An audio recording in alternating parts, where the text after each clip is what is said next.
Voz Andina Internacional abre el espacio. Rompe el muro. ¿Es la educación un fenómeno social? ¿Se puede hablar de educación sin hablar de pedagogía? ¿Es lo mismo escolarización que educación?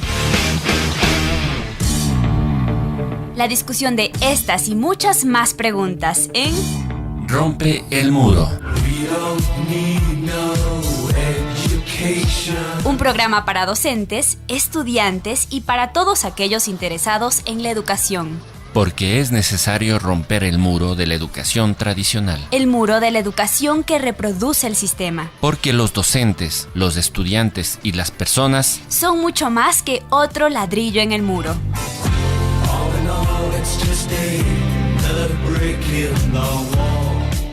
ya comienza Rompe el muro. Rompe el muro.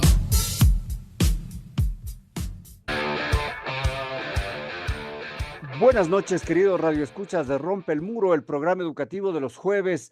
Como siempre, la más cordial bienvenida a todos y todas a estos diálogos sobre la educación de cada jueves en este horario de las 7:30 de la noche.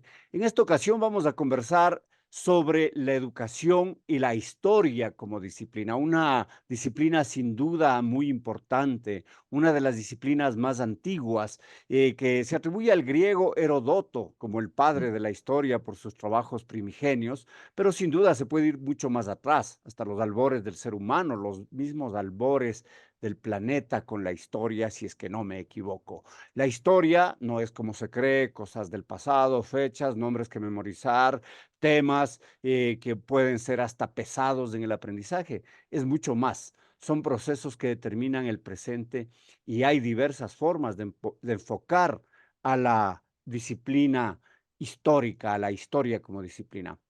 Todo eso, pues, nos lo dirá un especialista en el tema. Conversaremos en esta noche sobre las relaciones que hay entre la historia como disciplina con la educación y con la escuela. Hay muchos más temas para elaborar, la historia de la educación, la historia, qué sé yo, la enseñanza de la historia como temas específicos, pero por ahora empezamos con este programa inicial y dialogamos con el doctor Omar Bonilla, historiador especialista en el tema. Omar Bonilla, querido amigo, hijo de amigos, actualmente vecino mío, pues es un PhD en Historia de los Andes por la Flaxo de Ecuador. Es máster en Desarrollo Rural, también por esa institución educativa. Es licenciado en Historia por la Universidad Autónoma de México, por la UNAM.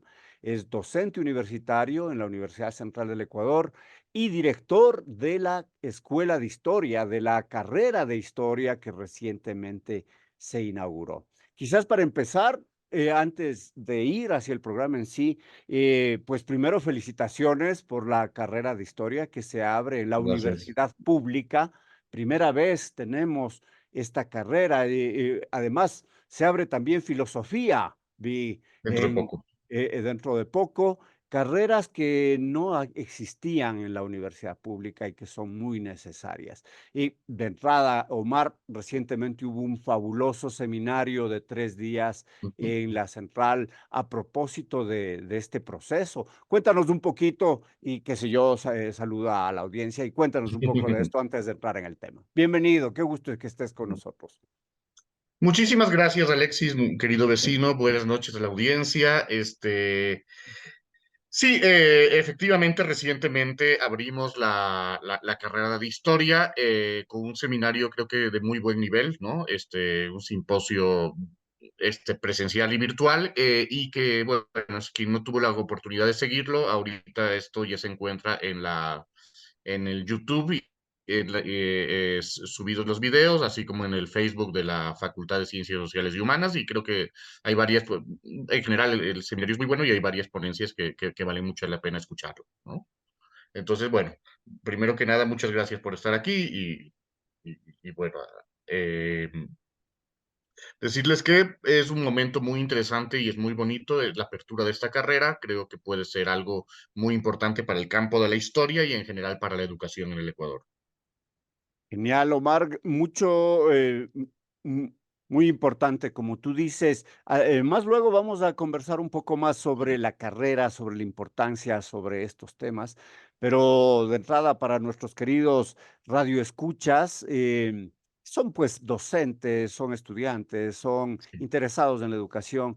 Y dos preguntas de cajón. ¿Qué es la historia y qué no es la historia? Porque también de entrada dice la gente, ay, qué pesado esto, esta forma de enseñar historia, la cédula real de 1563, los Mm. límites de Pasto, Buga, Popayán, Cali, y eso es parte o no. Gracias, Omar. Cuéntanos desde tu experticia eso. ¿Qué es la historia y qué no es la historia? Verás, es súper bonita la pregunta que haces, pero digamos que no es una pregunta de fácil solución. Y de hecho, creo que con las buenas preguntas es lo que ocurre, que vamos a seguir preguntándonos esto mismo por miles de años. Digamos que con la historia ocurre algo parecido a lo que decía San Agustín, que ocurre con el tiempo. De hecho, tiempo e historia tienen mucho que ver, justo, y en parte por las contribuciones de San Agustín, ¿no? Y es que si me lo preguntas, no lo sé. Si no me lo preguntas, lo sé. ¿Me explico? Es como algo que todos cargamos, que todos tenemos una relación con esto, pero que al mismo tiempo es muy difícil de definir, ¿no? Creo, y en clases lo que yo planteo, basándome en historiadores y en filósofos de la historia, como Collingwood, como Carr, como el mismo Hegel, como Foucault, en fin, que podemos por lo menos encontrar cuatro definiciones de historia, ¿no es cierto? La una sería, pues, algo así como los hechos del pasado, por ejemplo. Herodoto, que mencionaste, decía que la historia era el estudio de de los hechos del pasado, de los grandes hombres y de los grandes acontecimientos. Bueno, el pasado podría ser ya en sí mismo como una referencia directa a esto, ¿no? Pero digamos que esto queda un poco abstracto porque además no siempre que se habla de historia se está hablando del pasado, con mucha frecuencia hay referencias a la historia hacia futuro o ser parte de la historia en este momento, en fin, digamos que una segunda definición que puede ser bastante interesante, que muy vinculada pues a Hegel y de alguna manera a Marx, sería la historia como devenir, como totalidad en desarrollo, ¿no? Que podría darnos una perspectiva de un continuum, de un flujo, de algo que es difícil de escribir, pero que implica un grado de procesualidad, en fin, ¿no es cierto? Creo que, o sea, que la posmodernidad, hoy en día muy criticada, muy combatida, pero tiene un muy buen punto cuando plantea Foucault y cuando plantea Baudrillard, que la historia también es un relato, es una narrativa. ¿Me explico? No solo es el pasado, no solo es este devenir del que más que nada especulamos, sino que son libros de historia, ¿no? Es la nueva historia de Enrique Ayala.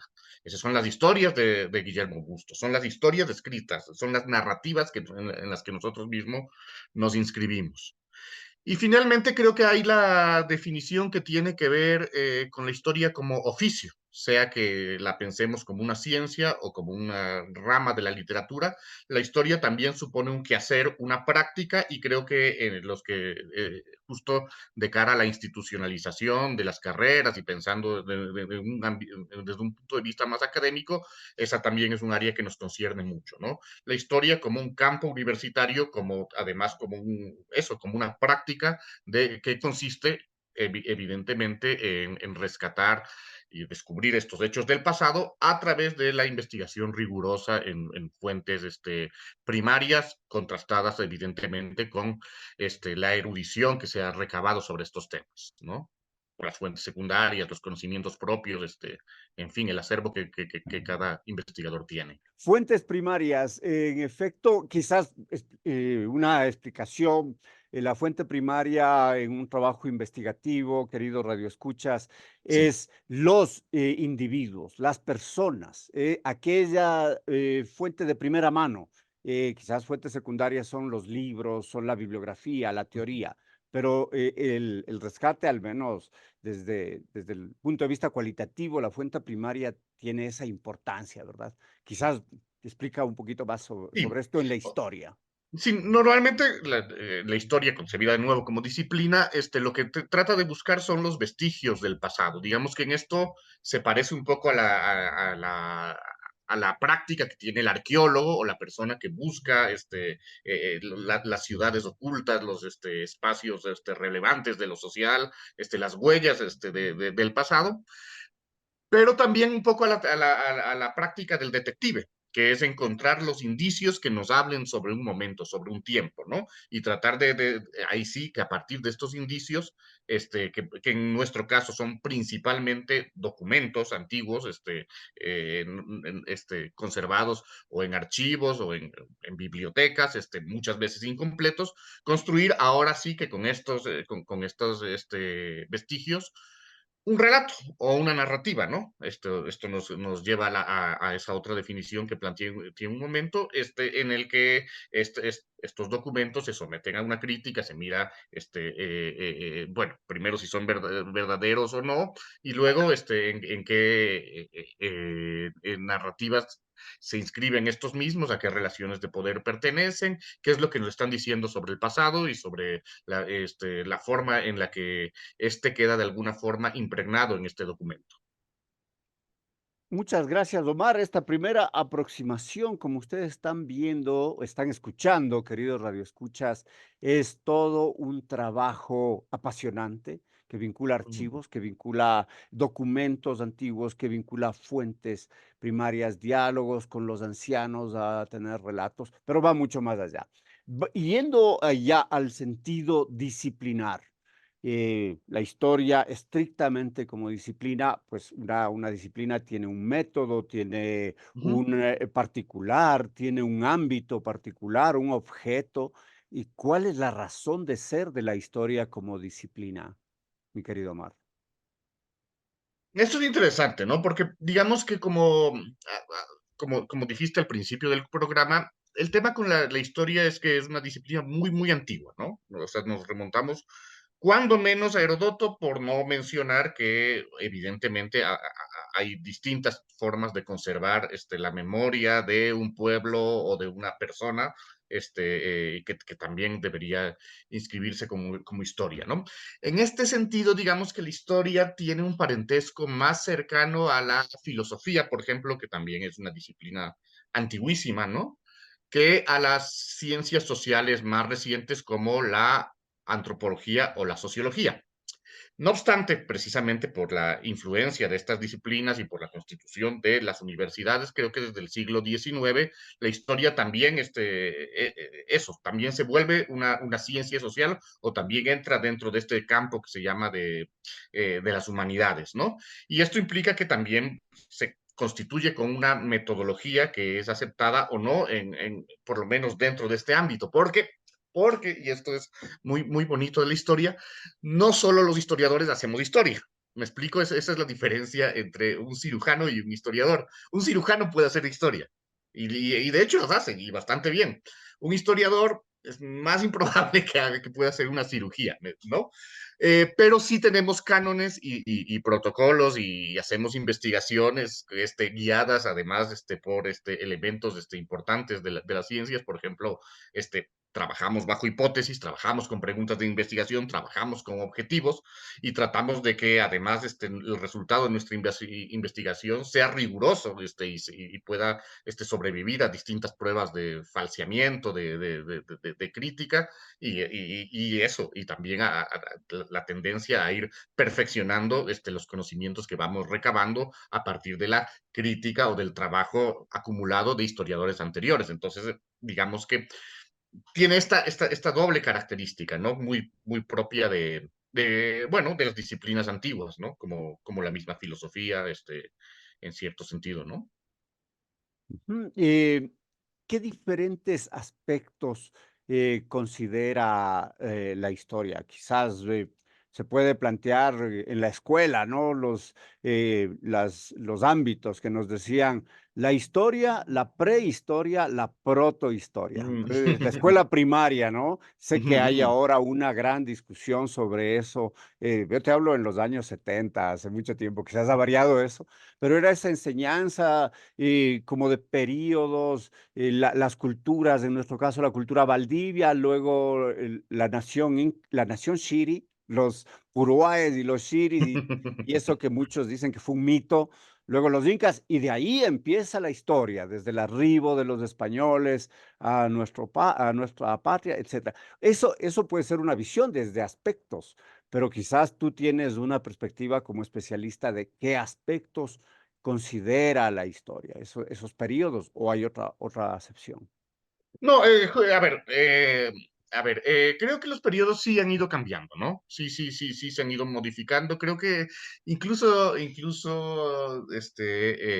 creo que nos tocó a ambos en cierto momento que, digamos que esto de la prehistoria, la protohistoria, la historia era por lo menos digamos que ya era un intento un poco más científico de pensar la periodización histórica, pero no sé si te acuerdas que también se jugaba a la edad de piedra, la edad de oro, la edad de bronce, la antigüedad, la edad media, o sea, son la edad de bronce, maravilla. Son digamos que cada narrativa histórica, cada relato histórico sí necesita un tema de periodización, ¿ya? Y ojo, esto sigue ocurriendo al día de hoy, ¿no? Pueden irse moviendo los periodos, podemos irlos nombrando de una forma diferente. Normalmente hay algunos que se mantienen, bueno, ojo, se someten a críticas, ¿no? Hay quienes, por ejemplo, critican mucho la noción de una historia colonial, partiendo de la premisa de que se hablaba de que esto era una audiencia, no era reconocido como una colonia, que habían relaciones de mayor exclusión en los primeros años de la República, qué sé yo. Es complejo justo el tema de periodizaciones, se impugnan mucho, incluso las que damos más por sentado. Y creo que en esto lo más bonito es, o sea, primero que necesitamos que construir periodizaciones de acuerdo a nuestras propias investigaciones y de acuerdo a las investigaciones que se estén haciendo en el momento. Pero también es verdad que, que toda investigación sobre la historia como narrativa, como relato histórico, es decir, toda investigación sobre obras históricas, algo que sí tenemos que tener en cuenta es que también es una indagación sobre precisamente la temporalidad, ¿no? Sobre cómo el tiempo se inscribe en el discurso de los historiadores.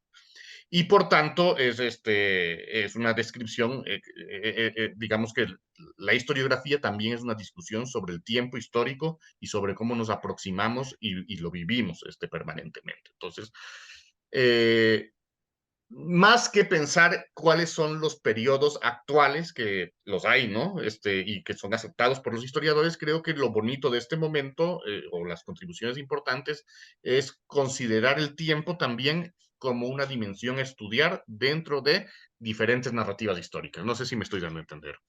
Ujú, sí, la construcción de Ajá. narrativas y el sentido de la narrativa. De hecho, Y del tiempo dentro de la narrativa. Entonces, hablaste de la nación Los Chiris, ¿no?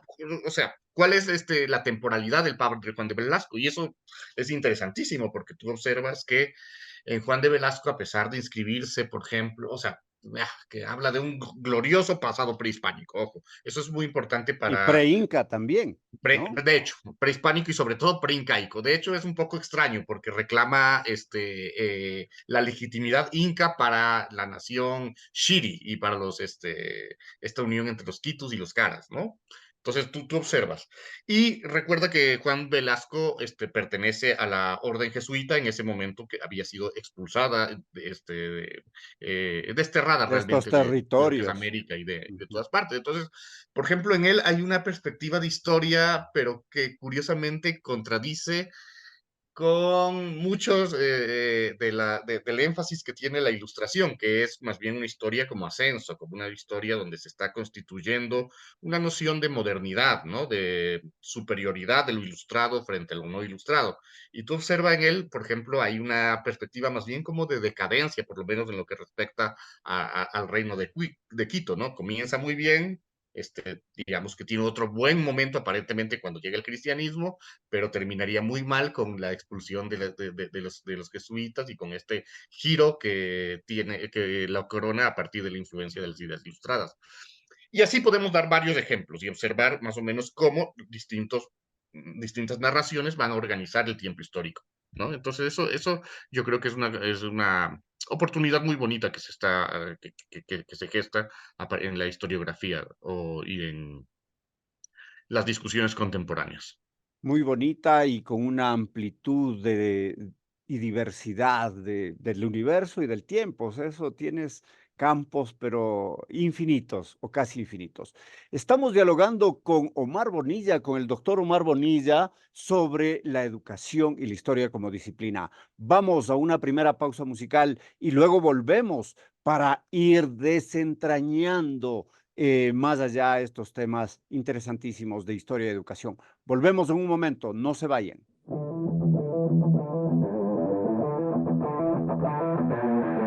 Sintoniza Rompe el Muro por Voz Andina Internacional. Variadas opiniones y enfoques sobre la educación y sus intenciones. Regresamos enseguida.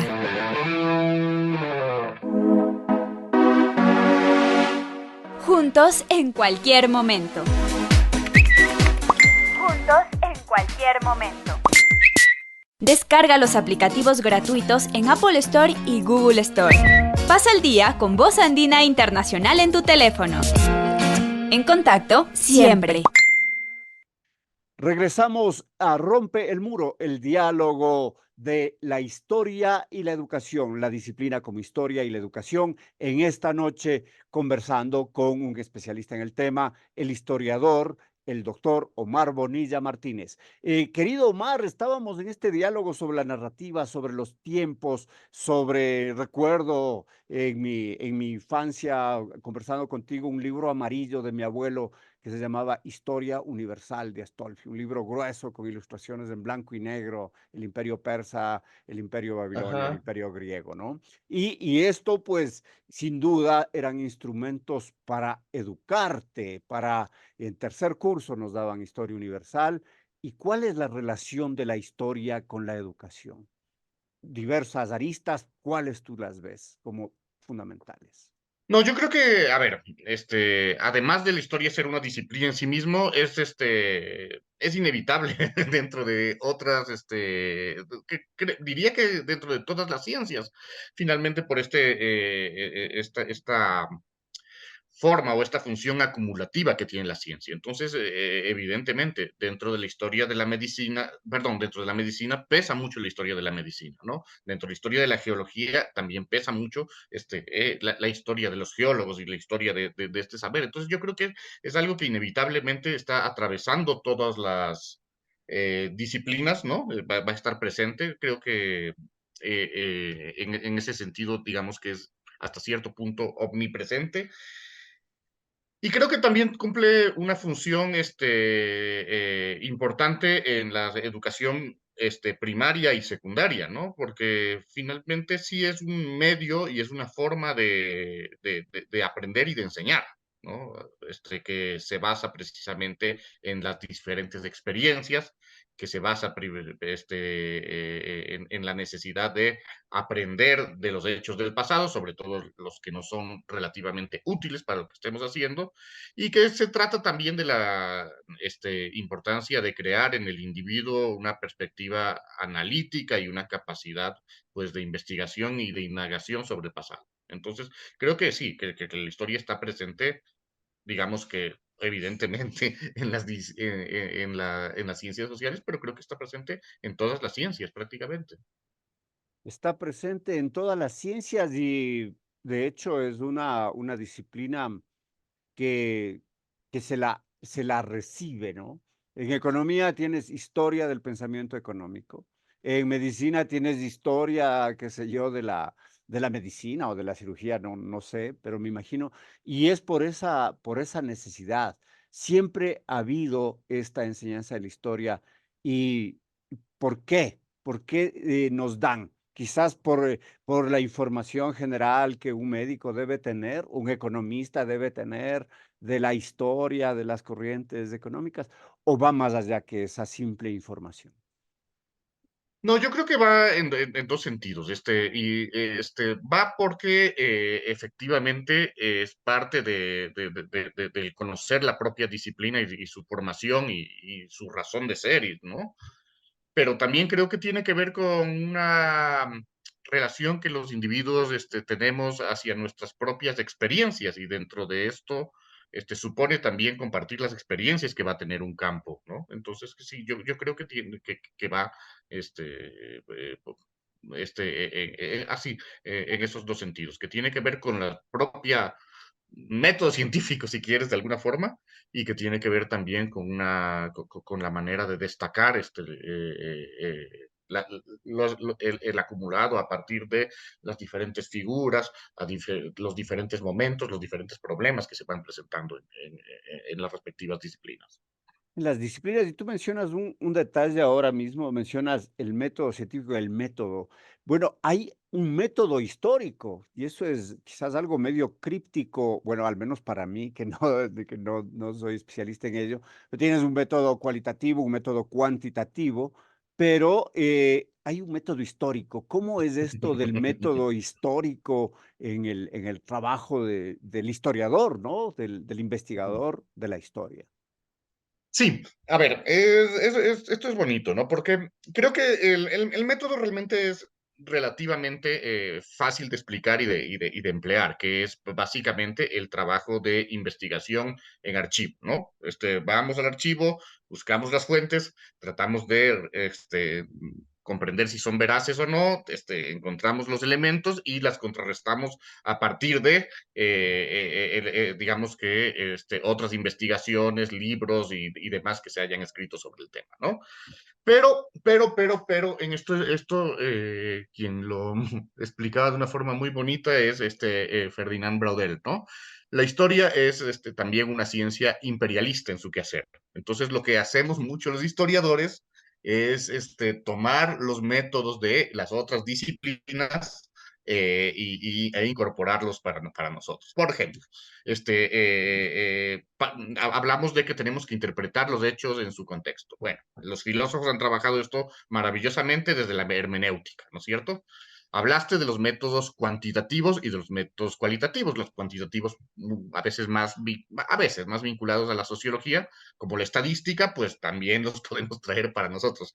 Los métodos más cualitativos, como la etnografía, la misma historia oral, las etnografías, pues las empleamos. Y también, ojo, la historia ambiental evidentemente tiene que basarse en los métodos de la biología, la ecología, las disciplinas que estudian la naturaleza, ¿no? Entonces, digamos que es una disciplina que al ser muy que es muy antigua, que normalmente se trabaja con registros pasados, pero que en su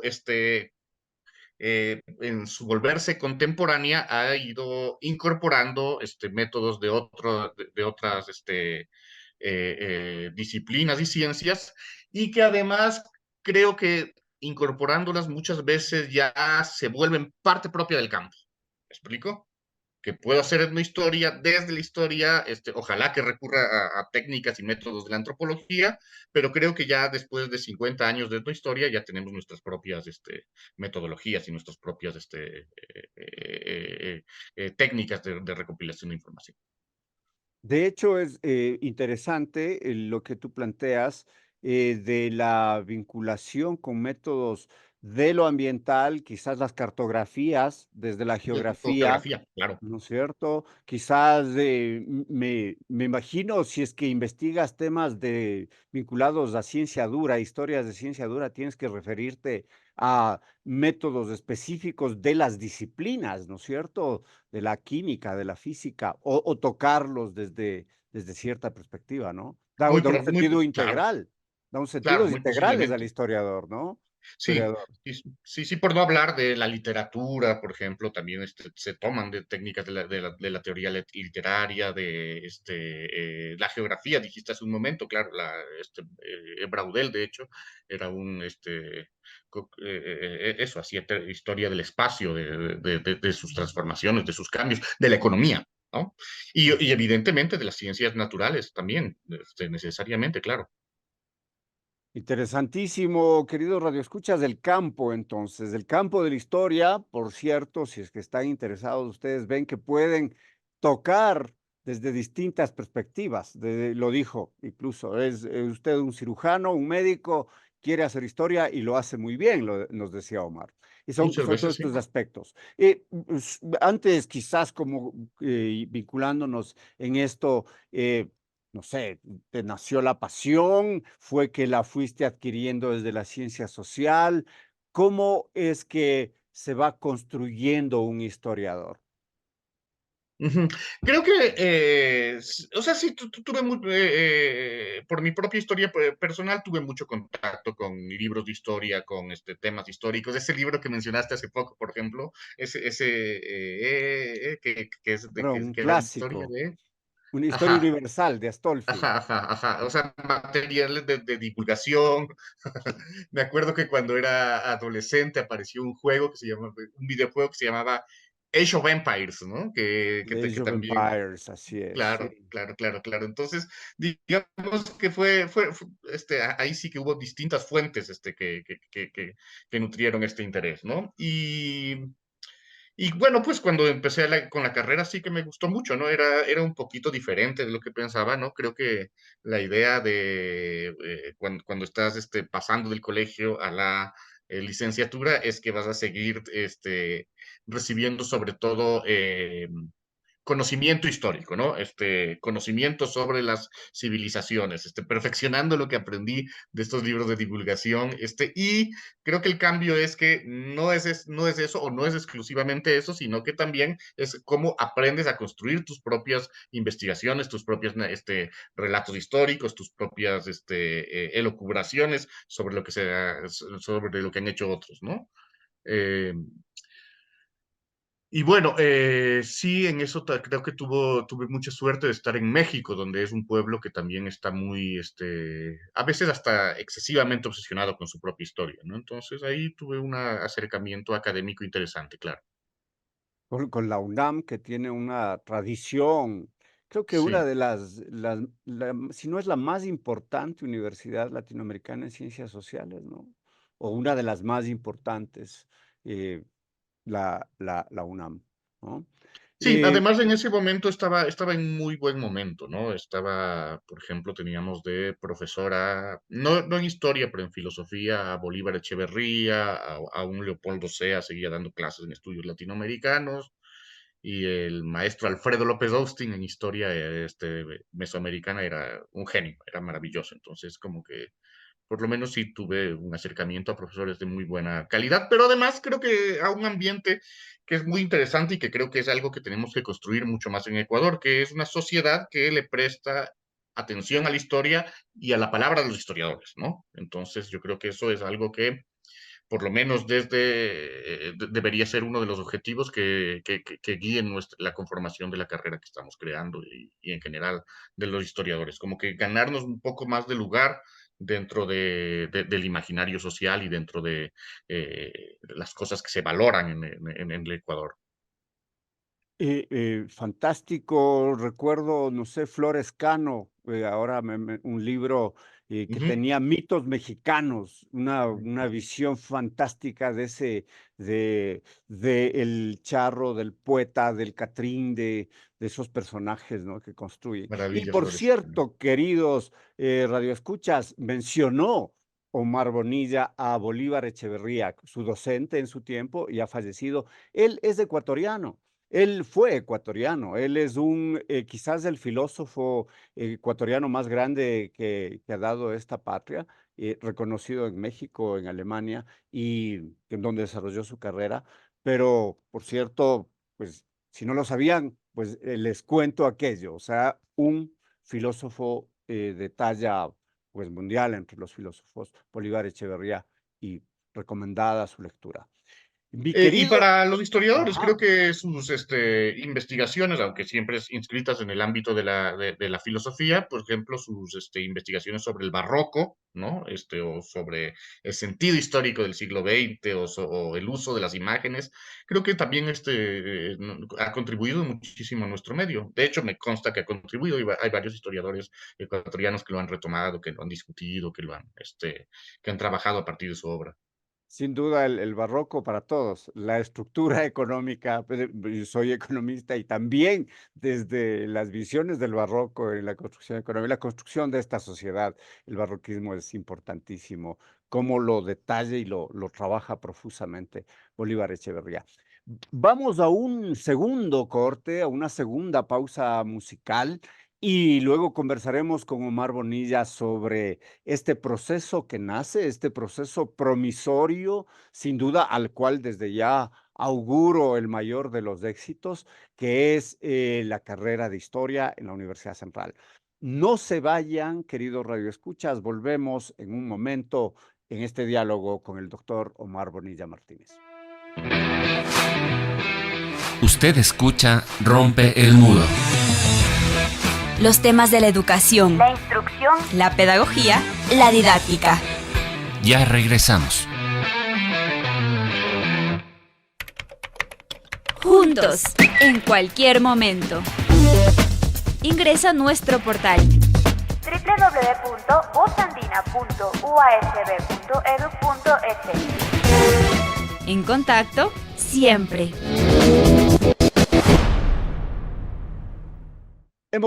Estamos de vuelta en Rompe el Muro, el programa educativo de los jueves por Radio Voz Andina Internacional, conversando con Omar Bonilla sobre la educación y la disciplina histórica y la historia como disciplina. Y bueno, comenzamos el programa, mi querido Omar, conversando sobre el seminario que daba lugar a la carrera de historia, o que inaugura o que formalmente presenta la carrera de historia en la Universidad Central. Y pues esta, decíamos, es la primera en la educación pública. ¿Cómo ha sido este proceso? ¿Por qué se vio esta necesidad? Quizás se necesita más historiadores en el país. Había una demanda amplia y la oferta no la cubría. Son razones más bien académicas.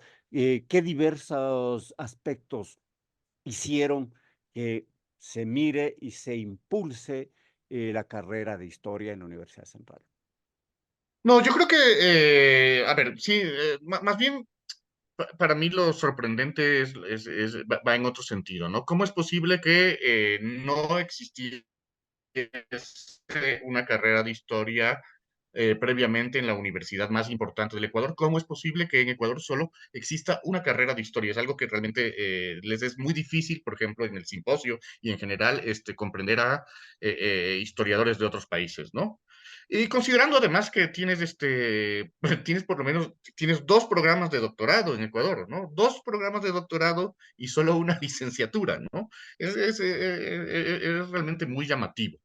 Creo que ha habido distintos razones por las que ha ocurrido esto, que tienen que ver con, en muchos casos, con entrampamientos burocráticos, con negociaciones políticas, y que creo que han ocasionado que justamente el campo de la historia sea, aunque de muy buen nivel en el Ecuador, porque ojo, creo que tenemos colegas excelentes, ¿no? En la Universidad Andina, de hecho, tienen varios historiadores buenísimos, sigue siendo muy pequeñito, porque a pesar de la calidad de estos investigadores, hay como que, o sea, es insuficiente para un país, para cualquier país y para un país como, con la riqueza regional, con la riqueza en la memoria de pueblos, de nacionalidades, del mismo Estado, que no han sido lo suficientemente rescatados.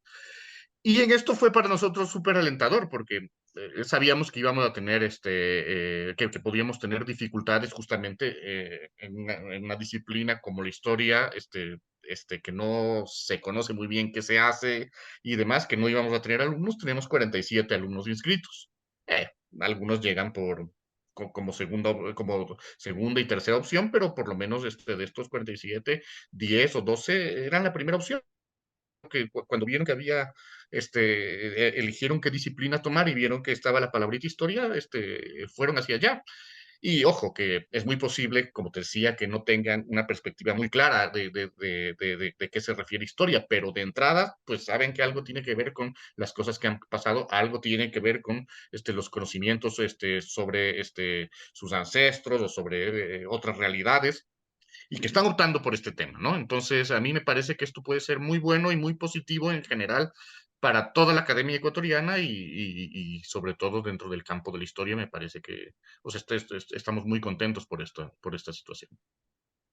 Sin duda, 47 inscritos para comenzar la primera promoción es importante. Una primera promoción de 5 años, de 4 años, una licenciatura. Son 4 años, sí, 4 años, En 4 años este, y sales de licenciado en historia y después tendrías que hacer que una maestría, 1 año, 2 años, en 2 años llamas en maestría. específica. ¿Qué Sí. temas de maestría se han planteado o no todavía? ¿O eso va para No, después? espérate, abrimos licenciatura, no tenemos Ajá, maestría aún, ¿no? ajá, aún Pero, no. pero ojo que, o sea, hay maestrías, es que eso es lo loco, no hay licenciaturas, hay una licenciatura, pero sí hay, en la Universidad Andina tienen una maestría en historia, bueno, no es en historia, pero es en archivología, que ciencia afín, tienen en Flaxo, tienes también maestrías en historia, la cosa es que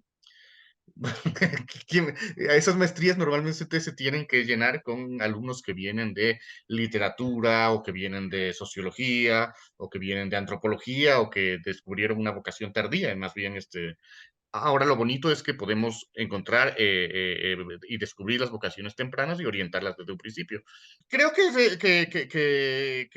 de lo que se trata en última instancia es de ampliar el campo de la historia, ¿no es cierto? Y bueno, sin meterme a un tema reduccionista y demás, pero sí es verdad que el hecho, además de que esté en una universidad pública, implica que entran nuevas perspectivas de personas que muy posiblemente no podían en otras circunstancias pagarse la carrera o que habría implicado un endeudamiento muy fuerte y implica una perspectiva que pues sí suele tener la riqueza de la mirada de lo popular o de personas que optan por lo público y que en este sentido hay una sensibilidad interesante a la hora de elegir los objetos de estudio, los procedimientos, las preguntas. Que esto está contribuyendo también a que se vaya democratizando este oficio, no solo que se vaya, no solo que es importante por el papel multiplicador que tiene la universidad pública, sino que también por las nuevas de democratización de este conocimiento.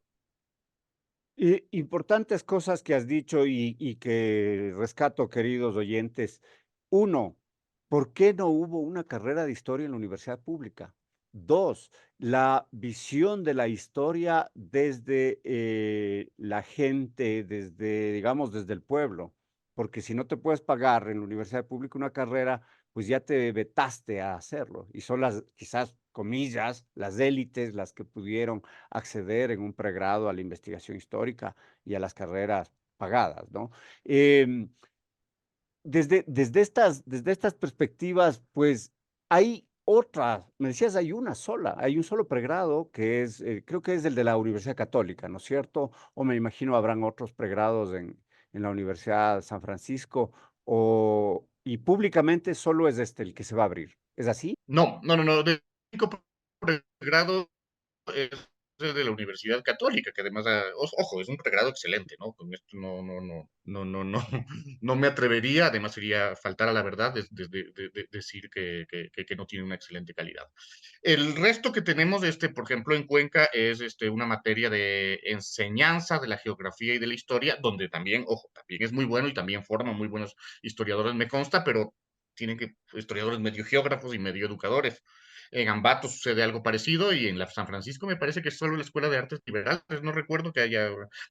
Pues ahí está, lanzamos o lanzan la carrera de historia, Bien. que es fantástico, así yo me emociono tanto y de mi alma mater, me siento muy orgulloso de mi alma mater que esté en ello. Y en este proceso se inserta, me decías, dentro de una visión de la historia en el Ecuador, de los historiadores en el Ecuador, del posicionamiento en general de las voces, de las investigaciones en el contexto de esta sociedad ecuatoriana. Y pues cómo ha ido la historia como disciplina y los historiadores en el Ecuador. ¿Cómo los ves? De entrada parece que son muy pocos, ¿no? Desde una perspectiva numérica, pero también nos manifestabas que tienen pesos, tienen valías, tienen investigaciones fuertes, pero tú sabes más de ello. ¿Cómo es la situación de la historia como disciplina y de los historiadores en el Ecuador? Sí, a ver, no, a ver, diría, son poquitos, pero son bastante buenos, son muy, muy buenos. Y esto a ver, y el hecho de que sean buenos es también una buena noticia, porque tenemos, digamos que, hombros sobre los cuales subirnos, ¿me explico? Tenemos referentes anteriores, tenemos obras, tenemos posibles profesores, o por lo menos posibles acompañantes en simposios que creo que pueden ayudarnos muchísimo. Y nosotros sí creo que vamos a tener un papel multiplicador de este conocimiento, precisamente por el carácter público que permite eso, el ingreso amplio de distintos interesados. Entonces, iría allí por ese lado. Creo, además, ojo, que no solo la historia, sino que en la facultad a la que pertenezco, que de hecho fue una apuesta de la Facultad de Ciencias Sociales y Humanas de esta carrera, con el trabajo de muchos compañeros, con los recursos de muchos compañeros, como mismo Miguel Ruiz, Andrea Aguirre, Rafael Polo, eh, creo que digamos que tenemos también un buen ecosistema en el cual ir desarrollando esta carrera, ¿me explico? No solo por las obras que hay, a pesar del reducido número, las obras de buena calidad que hay de distintos historiadores, sino que en nuestra propia facultad me parece que hay una apuesta muy interesante por el pensamiento crítico, ¿no? En sociología, en ciencias políticas, en trabajo social. Y creo que eso también creo que nos puede enriquecer muchísimo creándonos un buen ambiente y un buen ámbito donde poder trabajar historia. Y tú hablas de algo importante, la perspectiva crítica dentro de la organización, que se manifiesta también en la organización curricular de la carrera, en la organización, en la secuenciación, en los procesos. Eh, un poco, ¿cómo se expresaría en el currículo de la carrera este pensamiento crítico?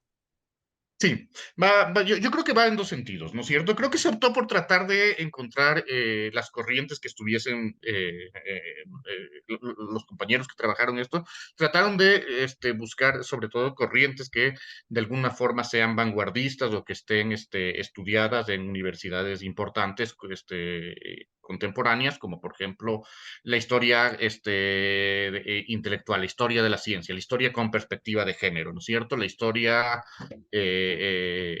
del conocimiento, la historia de distintos elementos de historia social y cultural. Pero al mismo tiempo también creo que hay un tema que corresponde a las preguntas y las valoraciones clásicas de la Facultad de Ciencias Sociales y Humanas, de la misma sociología ecuatoriana, ¿no? Que se inscriben dentro de qué es ser latinoamericano, cuál es nuestra relación con el mercado mundial, cuál es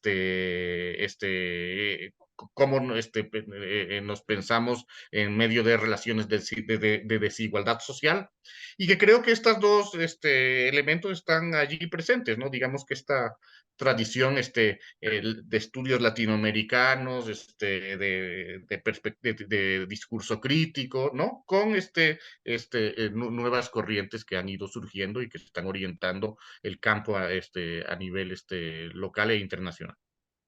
Fantástico.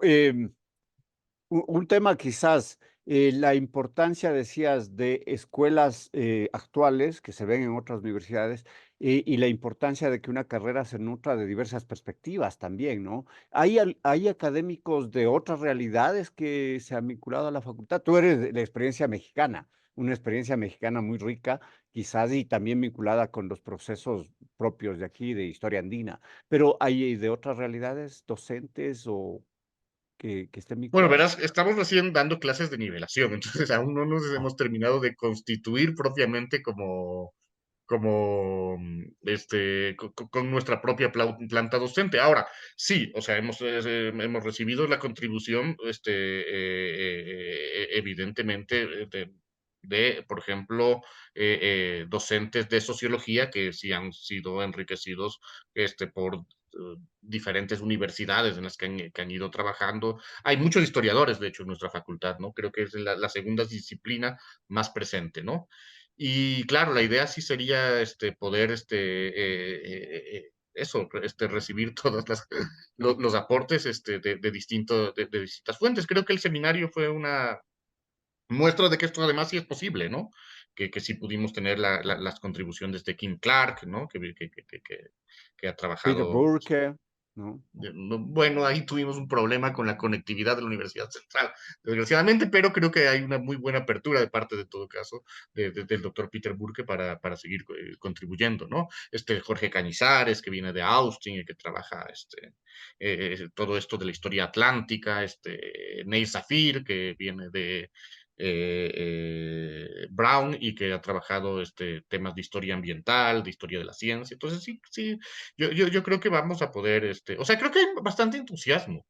Y eso es algo muy bonito, ¿no? Hay bastante entusiasmo en la comunidad de historiadores, no solo en la comunidad ecuatoriana de historiadores, pero y creo que también entre los compañeros de ciencias sociales y entre los mismos estudiantes saben que está pasando algo importante. No sé si es redundante y arriesgado, pero diría que es algo histórico, histórico para la historia.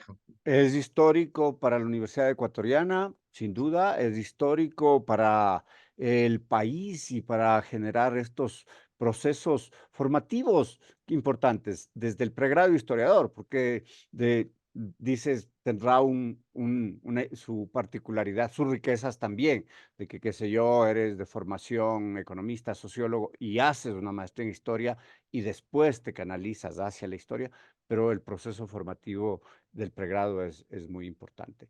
Estamos casi llegando al final de este diálogo. Muchas gracias de nuevo, Omar Bonilla, por estar con nosotros. Antes de cerrarlo, cosas que no se pudieron decir, que quedaron afuera, que quisiera subrayar antes de cerrar esto para nuestros radioescuchas.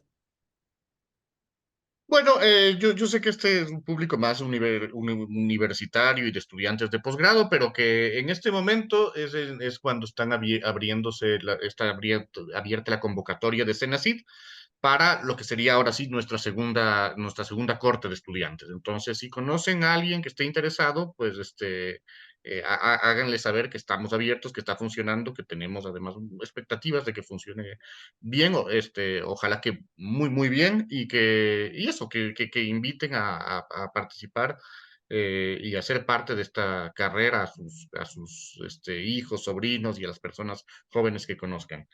Y también que si están interesados en conocer más o menos los enfoques o por lo menos en aprender un poco sobre la historia y la perspectiva que estamos, no sé si tratando de incorporar, pero que también estamos conociendo, que nos estamos adentrando, pues que visiten los registros y las charlas en línea que tuvimos en nuestro seminario de la semana pasada.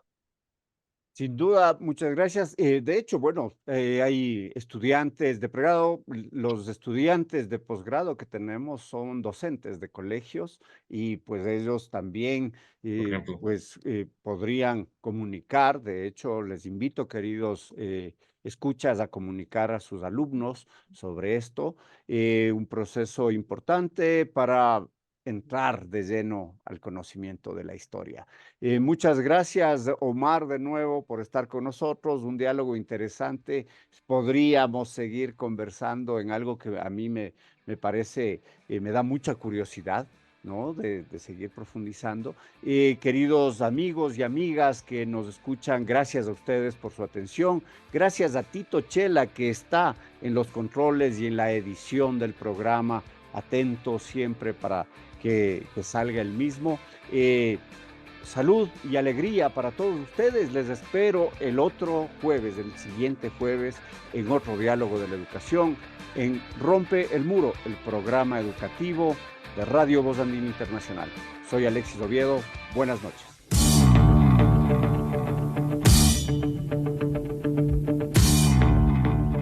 Quedamos agradecidos por su sintonía. El debate y análisis de los temas de la educación como un fenómeno social volverá a ustedes en una semana.